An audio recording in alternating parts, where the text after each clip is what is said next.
Of course, Albert Espinola, a lot of weight on this gentleman's shoulders ever since he assumed the head coaching position Yeah. dito sa Makati.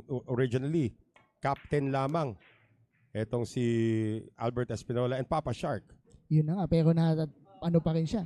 Natuwingan pa siyang playing coach dito for the Makati Titans, Noel. Well, titignan muna natin itong runout na to. Of course, last night, Albert Espinola was showed a little bit of emotion, showed a little bit of frustration. Yeah.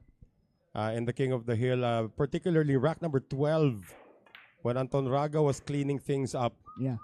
Titignan natin ngayon yan. Parun out na naman to. This one, he was ready to go for the 9 ball. Ito si Anton Raga. And Albert Espinola out of nowhere started picking up the balls. And pati si Anton nagulat doon. That's a sign of frustration at naitsa pa rin in the general direction of Raga's hand. And this is almost a mumugation. Muntik pa yung ano niya. Yan na nga I mean, almost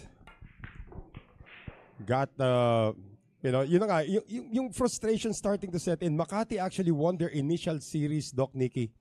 3-2 against Parañaque, but it's been downhill ever since. But this should feel good for the Titans.